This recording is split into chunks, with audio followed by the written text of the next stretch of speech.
Good afternoon and welcome to my video on this very snowy day. It's very cold here in Gloucester.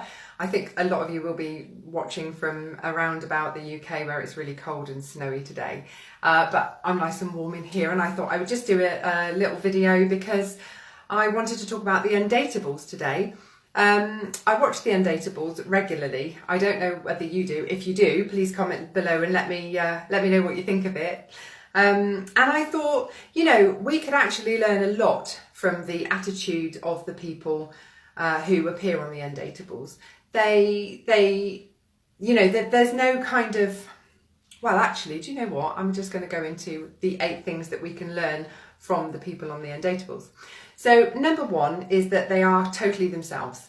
There's no pretense, there's nothing hidden. They don't turn up to a date wearing clothes they wouldn't normally wear. They don't say things that they don't believe. They're totally sort of authentic. They're totally authentic on their date. Hi Chris, thanks for joining me again. It's always nice to know that you're there. So that's the first thing, that there's nothing hidden anywhere. There's no pretense. The second thing is that they're really clear about what they're looking for. So they know what they want. They communicate that clearly. You know, if they want to get married, they'll say that on the first date.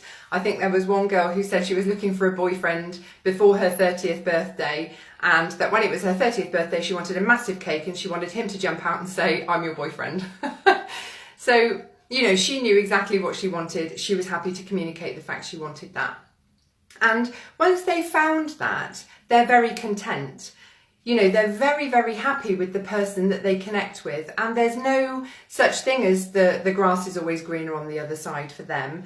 They don't feel that way. They're not looking for better. And I think nowadays with the dating apps that people find themselves kind of going through this revolving door, because there's the paradox of choice, isn't there? You know, there's too much choice on the dating app, and you go on a date with somebody, but there's always this little voice in the back of your head that maybe there's better out there, that maybe there's somebody else that would suit you better. But they don't think that. You know, they meet somebody, they like them, they want to commit to them. That's that.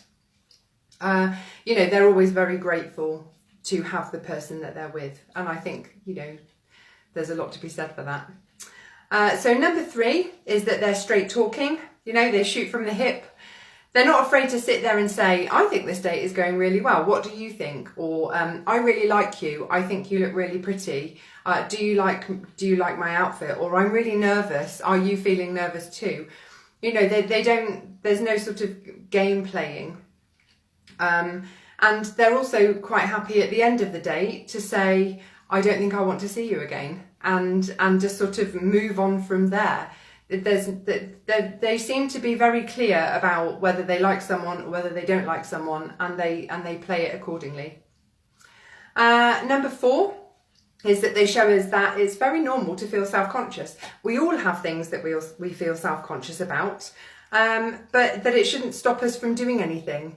You know, we might not be happy with an aspect of ourselves, but it doesn't mean that we should you know, be reluctant to go dating, or that we should not put ourselves out there, because nobody's perfect. And, you know, someone will come along and they will love you for exactly who you are, regardless of what it is that you feel self-conscious about.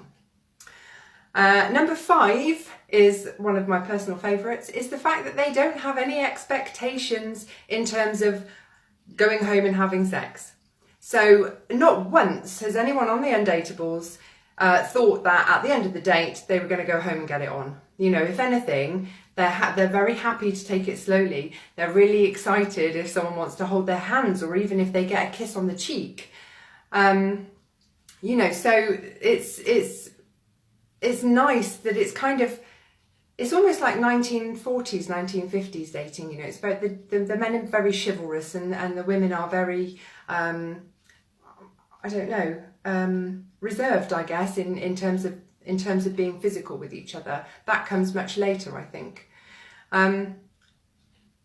Sorry, I'm just reading Chris's comment. He's saying, "That's why I'm on my own. I'm too picky for my own good." Well, there's nothing wrong with being clear about what you want, but it depends on how limiting that actually makes it for you. Okay, number 6 then is that they don't play games. I mean, this is very similar to the straight talking, but you know, if they like you, they will say so. If they don't like you, they will say so. There's none of this kind of treat them mean, keep them keen crap. You know, it is what it is. They don't play games. Number 7 is that they look beyond physical appearance. They seem to have this like magical ability to see the beauty that is within somebody and the beauty of the person as a whole. You know, it's nothing to do with having the perfect figure or having a six-pack or anything like that. You know, they see somebody as being either handsome or beautiful because of who they are, the whole person. And you know, if they think that somebody is really nice and they're really kind, they see that shining out from within, and they, you know, you often see them telling one another how beautiful they are and how handsome they are. And it's because, you know, they genuinely think that, because they're such a, they're able to see what's inside rather than being very shallow and quite sort of, you know, materialistic or, you know, worrying about what other people think and things like that. And number 8, finally, is that it's proof that there is somebody out there for everybody. You know, I really believe that, and I believe that if you have faith and if you keep putting yourself out there, you will find them. You know, and that's the real thrust of kind of what I do when I work with women.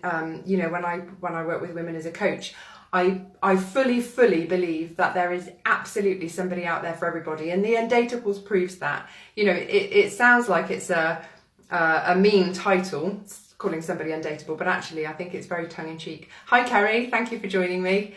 Right at the end, hopefully you'll be able to see this on the replay. Okay, so let me know what you think.